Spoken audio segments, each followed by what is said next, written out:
Cordial saludo. Bienvenidos a la unidad 2, fase 3 hipótesis del curso de legislación laboral. Mediante el estudio de un caso, vamos a analizar la seguridad social y el derecho colectivo que tiene un trabajador.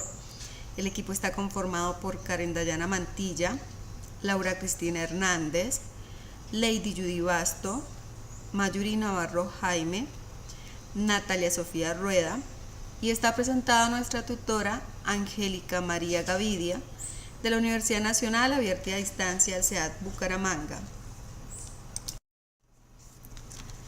Caso de estudio. Alberto Eugenio Osorio, un trabajador de 34 años, fue contratado mediante un contrato de obra o labor para la empresa de construcción Altos de Albañilería S.A., que es una empresa líder en el desarrollo de proyectos de infraestructura y edificación en Colombia y la región.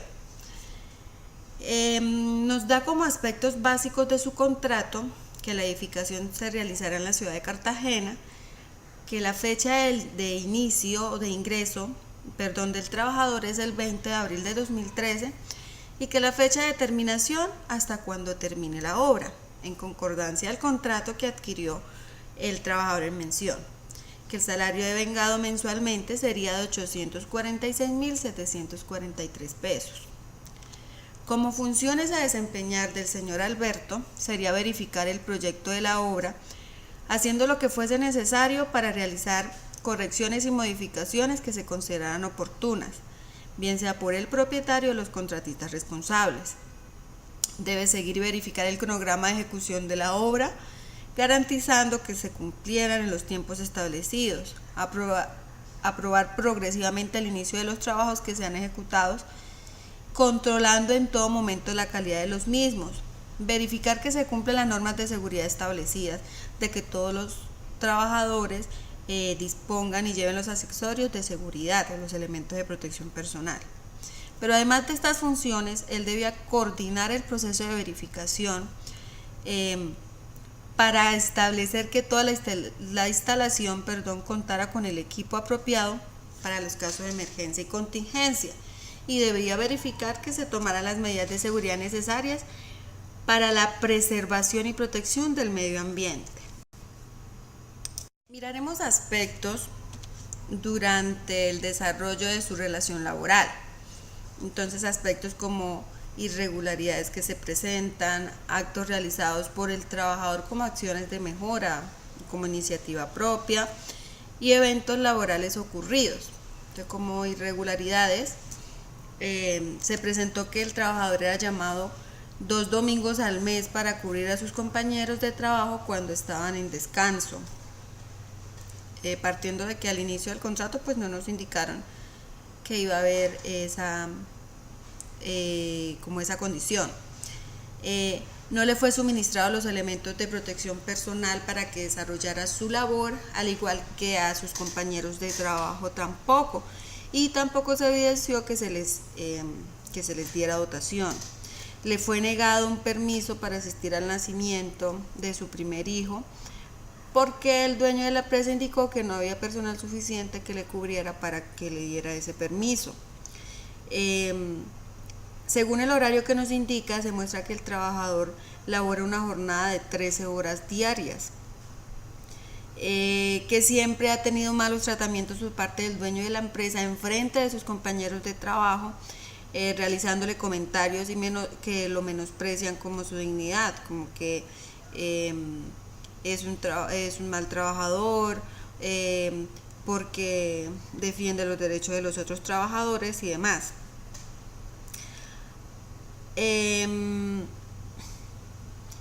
Los eventos laborales ocurridos indica que, cumpliendo con sus funciones, se encuentra verificando y supervisando en el 5º piso que las ventanas queden bien instaladas. Al acercarse a la ventana pierde el equilibrio y se cae a la calle teniendo graves contusiones. A pesar de las graves heridas, fue trasladado por sus propios compañeros al hospital más cercano para que le brindaran las atenciones. Pero el hospital o el centro de atención indica que no puede prestarle porque el trabajador no tiene pagada la seguridad social, Por eso uno de sus compañeros realiza la cancelación de forma particular para que le puedan prestar los servicios al trabajador. De acuerdo al parte médico, nuestro trabajador sufrió fracturas en la pelvis y en la pierna derecha, una cortada en la mano derecha que se tuvo que intervenir en una cirugía producto de los vidrios de la ventana a pesar del cumplimiento de las normas de seguridad, pero la cual al final tuvo que ser amputada como consecuencia del suceso. Un mes después, el trabajador termina su licencia de incapacidad y regresa a su trabajo encontrándose que había otra persona en su reemplazo y que la obra de construcción no había terminado todavía y que su contrato de trabajo por obra o labor había sido cancelado por parte del empleador. Con anterioridad al evento ocurrido del accidente, el trabajador había realizado actos o como iniciativas de mejora y en pro de las funciones que debía realizar. Presentó un escrito a la empresa solicitándole que le suministraran los elementos de protección de seguridad a los trabajadores, que se tuvieran en cuenta los exámenes ocupacionales médicos y adoptar las medidas de higiene y seguridad indispensables para la protección de la vida y salud de los trabajadores. Se afilió al sindicato de la empresa, logrando que fuera presidente del mismo para exigir el cumplimiento de los derechos de sus compañeros. En las irregularidades, recordemos que el empleador trataba mal al trabajador precisamente por eso, porque exigía que se le cumpliera a los compañeros.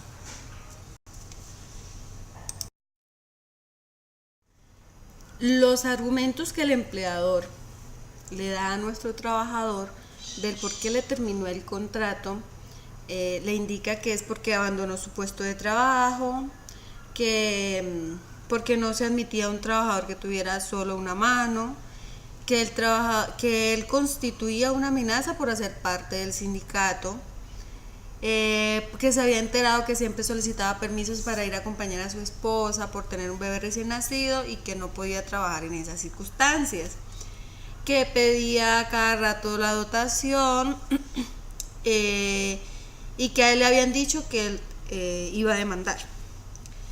El trabajador pues fue al ministerio y el ministerio solicitó al empleador la respectiva copia del contrato, en el cual encuentra que hay ciertas cláusulas que según el empleador nuestro trabajador debe cumplir. Entonces él argumenta que terminó su relación laboral de acuerdo a lo estipulado en el contrato y que las cláusulas son que el trabajador debe trabajar más de 8 horas laborales, que no se le va a reconocer las prestaciones sociales y que no recibirá ningún aumento salarial, que tendrá derecho a permiso siempre y cuando lo notifique con 10 días de anterioridad, que debe trabajar todos los domingos del mes sin derecho a ningún recargo, que si se ausenta por más de 3 días se podrá dar terminado el contrato de forma unilateral y que el contrato no se acaba cuando termine la obra.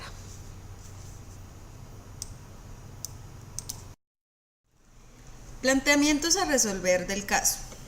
Este tipo de contrato es válido para la ley. ¿Y qué dicen los tratados internacionales? La Organización Internacional del Trabajo es la fuente de derecho internacional laboral que está representada en los convenios y recomendaciones junto a los documentos. Este ente actúa como un mecanismo de control a la aplicación de las normas internacionales. Colombia hace parte de dicho organismo. Y actualmente en Colombia, para regular el tema laboral entre empleadores y trabajadores, está el Código Sustantivo del Trabajo, en el cual en el inciso 1 nos indica que la finalidad primordial de este código es la de lograr la justicia en las relaciones que surgen entre empleadores y trabajadores, buscando un espíritu de coordinación económica y equilibrio social. En los tratados o en los convenios que tenemos con la organización, indican que se deben tener en cuenta aspectos como trabajo equitativo y digno, garantías de seguridad social, garantía para trabajadores menores de edad, entre otras que tratan los tratados en pro del beneficio del ser humano. Las normas que dan internamente deben lograr un equilibrio y un beneficio para la sociedad. Ahora bien, ¿cuál de las cláusulas pactadas en el contrato de trabajo las podríamos enmarcar en las normas laborales? Recordemos que al inicio, en la descripción del argumento por el cual el empleador indicó que podía despedir a su empleador, fue mediante las cláusulas del contrato que había firmado con este trabajador. Entre ellas indicaba que la primera era porque el trabajador debía laborar más de 8 horas laborales sin el pago de esas horas, que no se le debe reconocer prestaciones sociales y que no recibirá un aumento salarial. Recordemos que el artículo 161 y 162 del Código Sustantivo de Trabajo regula y explica las jornadas laborales que tenemos en Colombia. Actualmente son 8 horas diarias, 48 horas semanales en el artículo 161. En el artículo 162 son las personas que están exceptas al artículo 161. ¿Por qué? Porque son personas de manejo y confianza que no tienen regulada la jornada laboral, pero eso no significa que los empleadores deban exceder a estos trabajadores con sus jornadas. Que indica que no se le pagarán las prestaciones sociales. El trabajador adquirió un contrato por hora labor. Creó un contrato de dependencia, el trabajador cumplía su horario, el empleador le pagaba su sueldo, debería haberle pagado seguridad social, creó esa dependencia. Entonces, por tanto, el empleador está obligado a pagar las prestaciones sociales legales a las que haya lugar con su trabajador. El trabajador no puede renunciar al derecho que le corresponde de que este empleador le pague las respectivas prestaciones sociales y que no recibirá un aumento salarial. Los empleadores están sujetos a los aumentos del salario mínimo legal vigente en Colombia a la fecha. Si el salario que pactó con este trabajador al cambiar el salario mínimo pues se desmejora, el empleador debe ajustarlo o debe entrar a negociar con este trabajador, pero debe ajustar este salario de modo de que no existan desmejoras en la parte económica y salarial pactada para este trabajador. Indicaba también que tendrá derecho a permiso siempre y cuando notifique con 10 días de anterioridad. Puede que sí, como puede que no, porque este empleador debe justificar a qué se refiere y a qué permiso se refiere cuando indica que se lo deben solicitar con 10 días de anterioridad, porque los empleadores no pueden negar a otorgarle a un trabajador las licencias por calamidades domésticas, por luto, licencias por paternidad, licencias por maternidad. Entonces, siempre y cuando este empleador especifique a qué se refería con 10 días de anterioridad, sería validera o no validera. Indicaba que debe trabajar todos los domingos del mes sin derecho al recargo. En nuestra primera cláusula enmarcamos los dos artículos, 161 y 162 del Código Sustantivo de Trabajo, que regula las jornadas, quienes tienen derecho a horas extras y quienes no tienen derecho a que se les reconozca las horas extras. En efecto de que este trabajador fuera o se enmarcara en el artículo 162, una persona de manejo y confianza, eso no implica que este empleador lo ponga a trabajar los 30 días sin un respectivo descanso. Pues si bien entonces tiene que cubrir un turno, tiene que cubrir los domingos a una persona, pues sea consciente. Si el domingo no descansó mi trabajador, le voy a sacar su respectivo compensatorio. ¿Por qué? Porque como trabajadores debemos descansar. Y el simple hecho de que seamos trabajadores de manejo y confianza no significa que los empleadores puedan abusar de nuestras jornadas laborales, de la disposición de que debemos tener con las jornadas. Que el trabajador, si se ausenta por más de 3 días, se podría terminar el contrato de trabajo en forma unilateral. Sucede que lo mismo que la segunda. Pero debemos tener esta restricción. Si el empleador busca justificar que fue porque nuestro trabajador Alberto no volvió a trabajar, él debe justificar mediante un debido proceso, mediante un proceso disciplinario que muestre y soporte que el trabajador no tuvo cómo soportar por qué se ausentó a su puesto de trabajo, ¿sí? Pero recordemos que este trabajador estaba en incapacidad por un accidente sufrido dentro de las instalaciones de esta empresa, un accidente laboral, lo que configura una justa causa para que este trabajador faltara a su puesto de trabajo. Entonces, si bien el artículo 60 del numeral 4 del Código Sustantivo nos indica que se le puede terminar un contrato a un trabajador cuando éste se ausenta sin una justa justificación, el empleador lo debe demostrarlo mediante procesos disciplinarios y pruebas de que ese trabajador sí incurrió en dicha falta y de que sí existió una justa causa para terminarle el contrato. Y quinto, indicaba que el contrato no se acaba cuando termina la obra. Precisamente el contrato que adquirió este trabajador es por obra o labor determinada. Y el artículo 61 del inciso D del Código Sustantivo de Trabajo indica que se termina cuando la obra o la labor ha terminado. Pero resulta que nuestro trabajador se volvió a presentar y ve que hay una persona en su reemplazo, lo que significa que su labor no ha terminado y aún la obra continúa, lo que significa que ni la obra ni la labor ha terminado. Y es muy claro nuestro código en indicar que este contrato se termina cuando termine la obra o la labor. En este caso ninguna de las dos aplica, ni mucho menos hay una justificación que viole la cláusula 4 cuando indica que se ausentó de su puesto de trabajo sin justificación. Entonces, se pueden enmarcar como no se pueden enmarcar, pero la mayoría pues son ineficaces.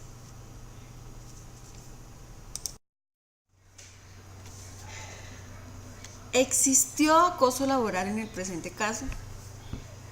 Bueno, actualmente en Colombia nos regimos para determinar si existe o no existe un acoso laboral mediante la ley 1010 de 2006. En la presente ley nos discrimina cuando se tiende a existir un acoso laboral, pues siempre hay muchos factores en ese ámbito.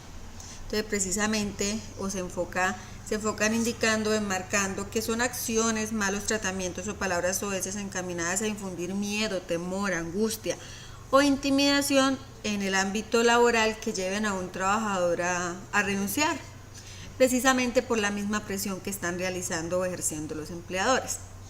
Entonces, en el artículo 2 de la misma ley nos indica que un maltrato laboral es todo acto de violencia contra la integridad física, moral, libertad física, sexual y los bienes de quien se desempeñe como un trabajador.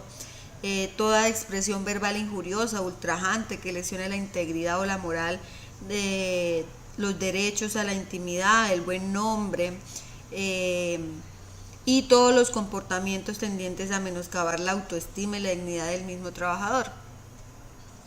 Si vemos al inicio del caso, donde existían las irregularidades, se expresaba de que el dueño de la empresa siempre delante de sus compañeros lo estaba tratando mal, aduciendo que era un inepto, solo porque siempre buscaba que a sus compañeros y a él se les suministrara los elementos de protección personal.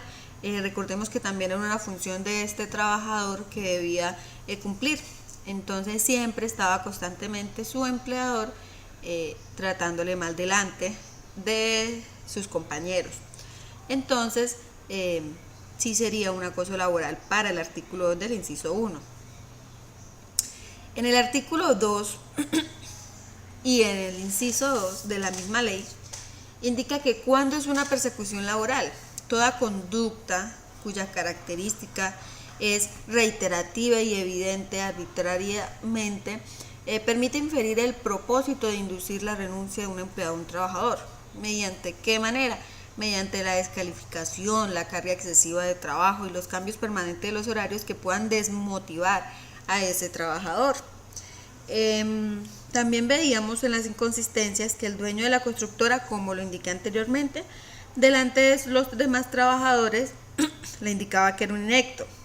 Vemos que su horario era de 8 de la mañana a 12 y de 2 a 11 de la noche, que prácticamente laboraba 13 horas diarias. Adicional a ello, no se le reconocía horas extras. Se le llamaba para que viniera a cubrir turnos, 2 turnos de domingo en el mes. Y por si fuera poco, pues vemos que en la cláusula del contrato indicaba que él debía trabajar todos los domingos sin ningún recargo. Entonces también se enmarcaría. En el inciso 6 del mismo artículo 2 nos indican cuándo es una desprotección laboral que se constituye como un acoso laboral. Entonces nos indica que es toda conducta a poner en riesgo la integridad y la seguridad del trabajador mediante órdenes o asignaciones de funciones sin el cumplimiento de los requisitos mínimos de protección y seguridad para el trabajador. Si vemos, el empleador estaba inconforme porque el trabajador exigía que se suministraran los elementos de protección personal, las dotaciones, la práctica de los exámenes ocupacionales, para hacerle un buen seguimiento a los trabajadores. Precisamente este empleador no suministraba dotación, elementos de protección personal. A su vez también vemos que cuando le fueron a atender a raíz del accidente, pues la clínica indicó que no podía atenderle porque precisamente este empleador no había realizado el respectivo pago de seguridad social, generándole pues la desprotección al momento de atenderlo. Recordemos que fue un accidente laboral. A su vez también pues determinaron los compañeros que tampoco se les estaba pagando a ellos. Entonces el empleador no garantizó los derechos mínimos al menos del trabajador, que es el derecho a la atención, a la salud.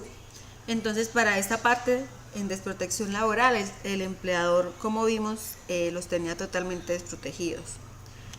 En el artículo 7, inciso M de la misma ley, indica que hay conductas que constituyen como acosos laborales, como es la negativa claramente injustificada a otorgar permisos, licencias por enfermedad, licencias ordinarias o vacaciones, cuando se dan las condiciones legales para que se deban otorgar. Vemos que le fue negada la licencia de paternidad o al menos el permiso para que asistiera al nacimiento de su primer hijo. En el artículo 236 del Código Sustantivo indica que los padres tienen derecho a 8 días hábiles. Aun cuando la ley es indecisa, en este caso, de que en el tiempo de cotización que debe tener un padre para que se le dé la licencia de paternidad, han existido casos en los que pues se les ha reconocido, pero este empleador simplemente se negó. No le doy el permiso que vaya al nacimiento de su hijo porque no tengo suficiente personal. Entonces, ese podría ser atender una conducta de acoso laboral hacia el trabajador.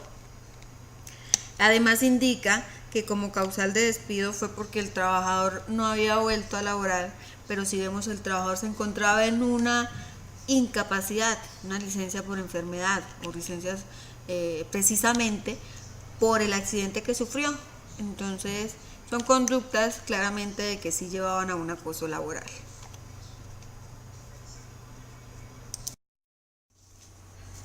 ¿Qué otros derechos tiene nuestro trabajador? Como derechos como trabajador, en el artículo 57 del Código Sustantivo de Trabajo, aparte de las otras obligaciones legales que tienen los empleadores, el trabajador también tiene como derecho a tener acceso a los instrumentos adecuados y a las materias primas necesarias para la realización de labores, a tener acceso a los locales apropiados y elementos adecuados de protección contra los accidentes y enfermedades profesionales o laborales, de manera que se les garantice razonablemente la seguridad y salud. a que se le guarde absoluto respeto a la dignidad de esa persona, a sus creencias, a sus sentimientos, a sus familiares. Tiene derecho a que se le conceda al trabajador las licencias necesarias para el ejercicio del sufragio, para el desempeño de cargos oficiales transitorios de forzosa aceptación, como en casos de grave calamidad doméstica, debidamente que se ha comprobado, para desempeñar comisiones sindicales, inherentemente a la organización o para asistir a entierros de sus compañeros, este último siempre y cuando se avise con anterioridad y no afecte la producción, el número de personas que se va a ausentar. También tiene derecho a que se concedan las licencias, los permisos como incapacidades laborales, incapacidades generales, licencias por lutos, calamidades domésticas, como ya lo mencionaba. Todos estos permisos se deben siempre soportar. También tiene derecho a que cuando él solicite la expiación del contrato, se le otorgue una certificación en la que conste el tiempo de servicio, la labor que realizó, el salario que devengó. Y si este trabajador pues también lo indica, la práctica de los respectivos exámenes sanitarios y darle una certificación.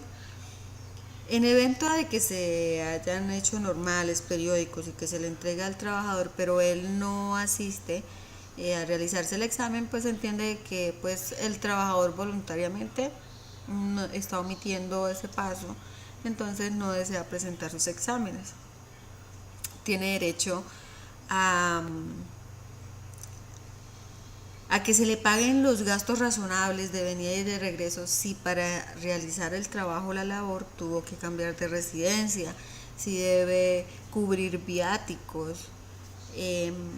También nos indica la ley 1072 del 2015 que en cuanto a la acumulación de horas para las actividades recreativas, culturales o de capacitación, el empleador debe garantizar que los trabajadores tengan un derecho al número de horas equivalentes a 2 semanales en donde se les hagan actividades recreativas, culturales, se les capacite sobre las labores que están haciendo, sobre la actividad económica en la que se encuentran laborando, en este caso que es construcción, entonces charlas preoperacionales, que los permita capacitar y conocer el entorno donde se están desarrollando para que realicen actividades preventivas, ellos también pueden cuidar su salud, mejorar su estado emocional.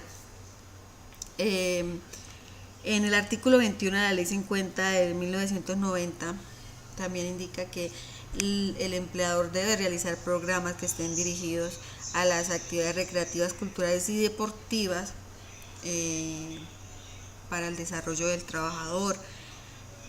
Debe ingresar generalmente aspectos de salud ocupacional, que se integren todos los trabajadores, que sientan un ambiente ameno, porque así va a mejorar la productividad y las relaciones laborales, que ellos sientan que el trabajo es su segunda casa, pero que llegar a su segunda casa es llegar a un ambiente adecuado y que así que cuando salgan y regresen a casa, pues estas capacitaciones les sirva tanto en el ambiente laboral, familiar y personal.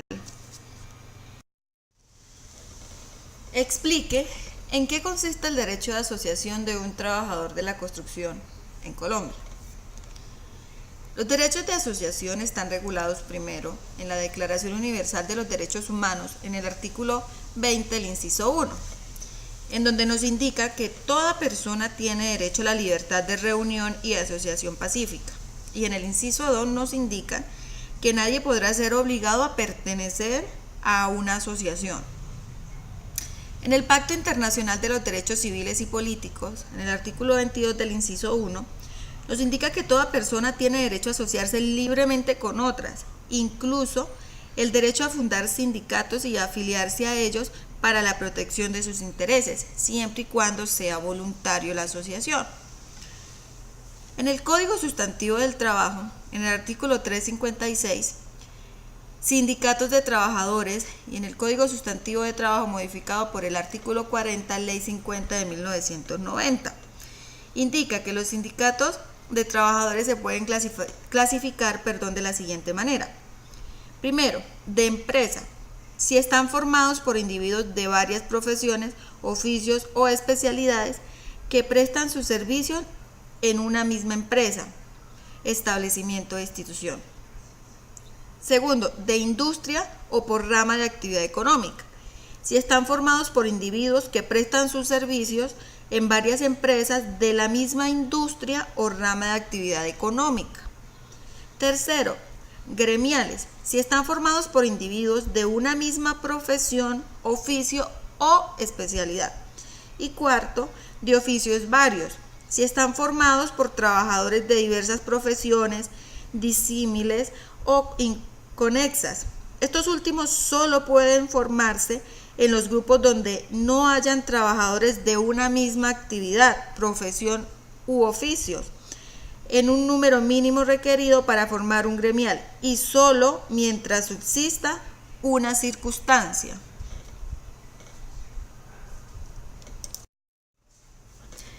¿Considera usted que el trabajador Alberto Eugenio tiene un accidente de trabajo o un accidente común?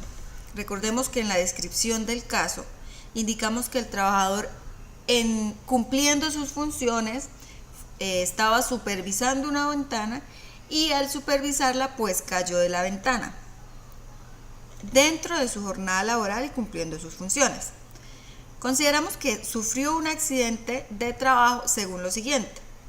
En el artículo 3 de la Ley 1562 del 2012 del Ministerio de Protección Social indica que es accidente de trabajo todo suceso repentino que sobrevenga por causa o con ocasión del trabajo y que produzca en el trabajador una lesión orgánica, una perturbación funcional o psiquiátrica, una invalidez o la muerte.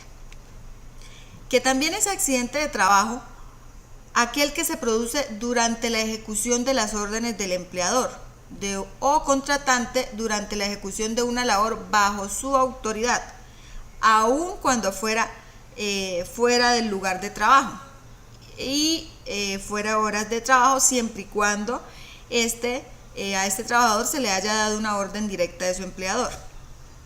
Indica que también se considera como accidente de trabajo el que se produzca durante el traslado de los trabajadores o contratistas desde su residencia a los lugares de trabajo o viceversa, siempre y cuando sea cuando el empleador suministre el transporte a esos trabajadores. También indica que se considera como el accidente de trabajo el ocurrido durante el ejercicio de la función sindical, aunque el trabajador se encuentre en permiso sindical, siempre que éste esté cumpliendo ese permiso y le suceda algo en esa función, se califica como o se cataloga como un accidente de trabajo. A su vez indica también que se considera como accidente de trabajo el que se produzca por la ejecución de actividades recreativas, deportivas o culturales, cuando se actúe por cuenta o en representación del empleador o de la empresa usuaria, o cuando se trate de trabajadores de empresas de servicios temporales que se encuentren en misión. Por tanto, si consideramos que el evento que le ocurrió a nuestro trabajador sea un accidente de trabajo. Indique cuáles son las prestaciones asistenciales y económicas para el caso de accidente de trabajo o accidente de origen común. Para el caso de accidente de trabajo, en el artículo 5 del decreto 1295 de 1994 indica que las prestaciones asistenciales son asistencia médica, quirúrgica, terapéutica y farmacéutica, servicios de hospitalización, servicio odontológico, suministro de medicamentos, servicios auxiliares de diagnóstico y tratamiento, prótesis y órtesis, su reparación y su reposición solo en caso de deterioro o desadaptación, cuando a criterio de la rehabilitación se recomiende. Rehabilitaciones físicas y profesionales, gastos de traslado en condiciones normales que sean necesarios para la presentación de estos servicios. Los servicios de salud que demande el afiliado derivados del accidente de trabajo o la enfermedad profesional serán prestados a través de la entidad promotora de salud a la cual se encuentra afiliado en el Sistema General de Seguridad en Salud, salvo los tratamientos de rehabilitación profesional y los servicios de medicina ocupacional que podrán ser prestados por las entidades administradoras de riesgos laborales o profesionales. Los gastos derivados de los servicios de salud prestados y que tengan relación directa con la atención del riesgo profesional están a cargo de la entidad administradora de riesgos profesionales a la que el trabajador esté afiliado. La atención inicial de urgencias de los afiliados al sistema, derivado de accidentes de trabajo o enfermedad profesional, podrá ser prestada por cualquier institución prestadora de servicio de salud con cargo a la aseguradora de riesgo profesional laboral que se encuentre el trabajador. En cuanto a las prestaciones económicas, la misma ley en el artículo 7, indica que tienen derecho al subsidio por incapacidad temporal, indemnización por incapacidad permanente parcial, pensión de invalidez, pensión de sobrevivientes y auxilio funerario.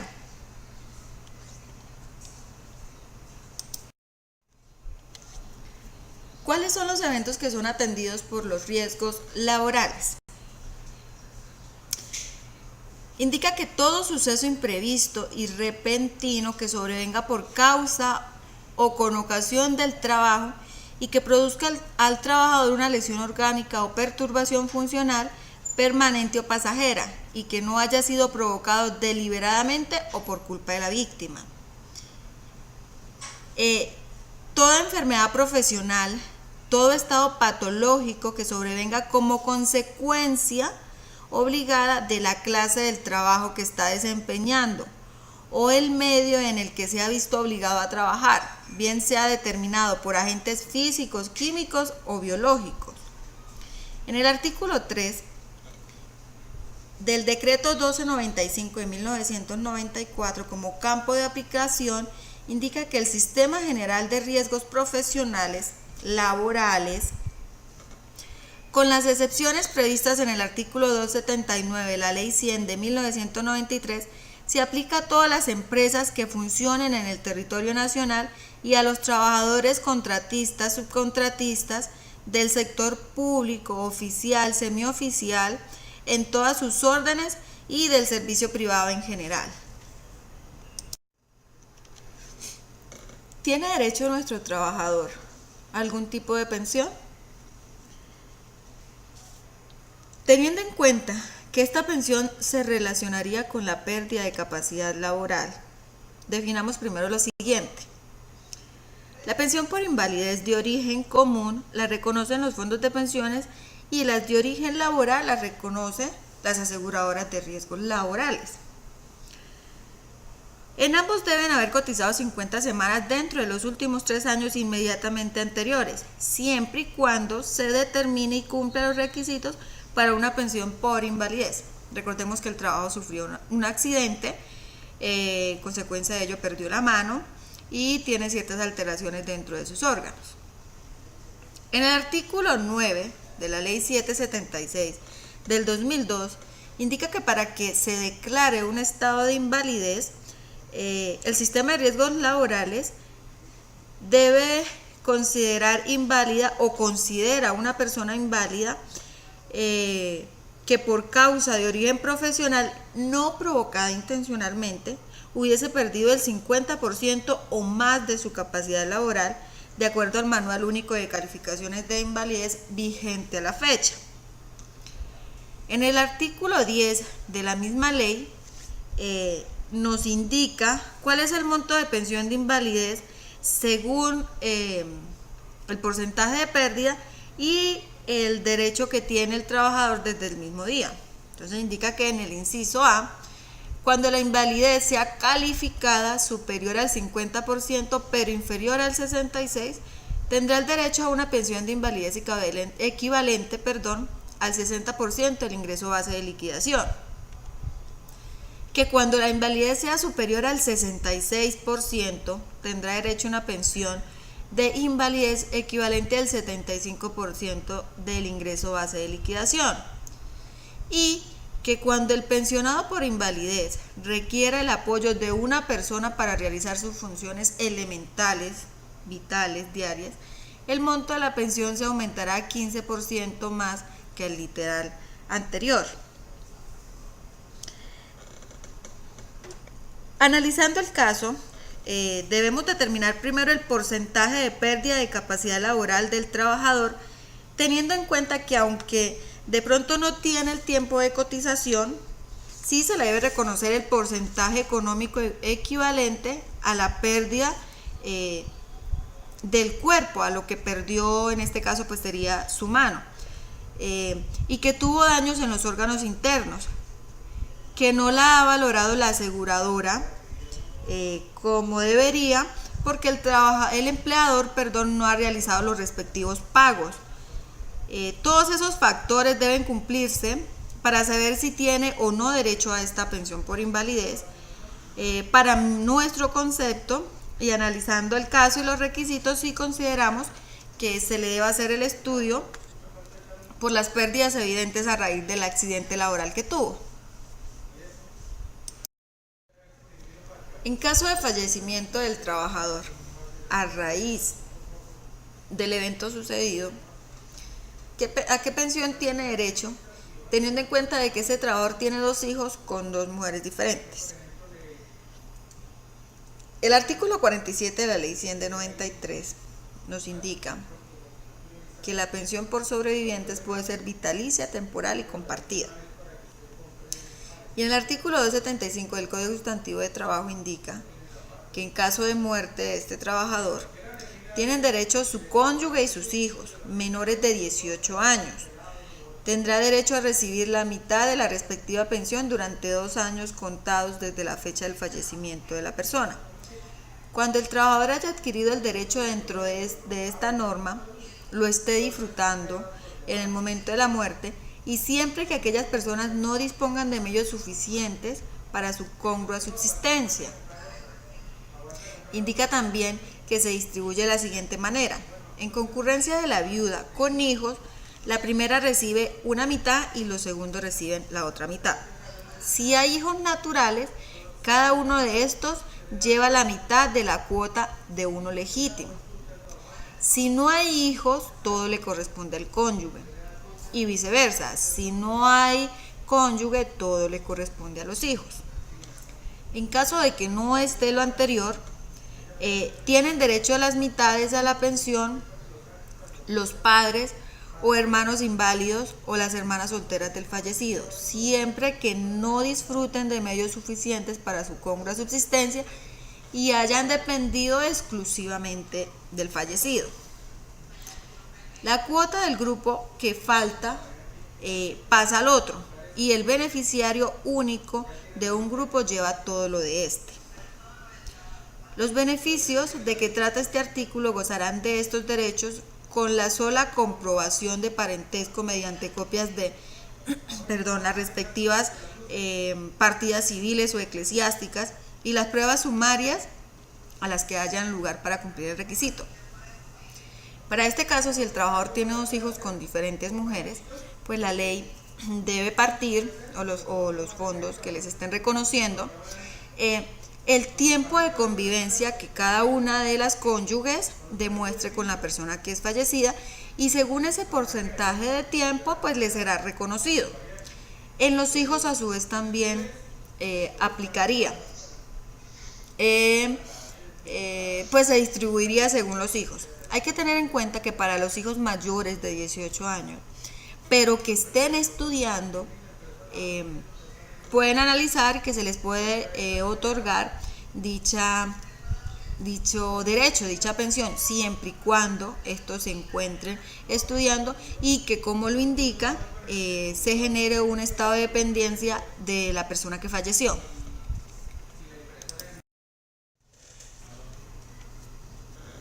Si como consecuencia de la pérdida de la mano, la ley cobija para que este trabajador pueda seguir trabajando, En el artículo 39 del decreto 1295 de 1994 nos habla de la reincorporación del trabajador. Nos indica que al terminar el periodo de incapacidad temporal, los empleadores están obligados, si el trabajador recupera su capacidad de trabajo, a ubicarlo en el cargo que desempeñaba normalmente o a reubicarlo en cualquier otro para el cual esté capacitado de la misma categoría. Si luego de los tratamientos, del proceso de reincorporación con las recomendaciones, con las restricciones y pasado el tiempo, se muestra una mejoría en la pérdida de capacidad laboral y se puede evidenciar que él puede continuar siendo productivo con las labores en las que desempeñaba, pues la empresa lo puede ubicar en el mismo cargo que desempeñaba. Pero en su efecto, si de pronto es lo contrario, si hay alguna disminución, la empresa debe reubicarlo en uno de los cargos en donde el trabajador puede ejecutar sus labores sin desmejorarle, claro estamos, las condiciones salariales.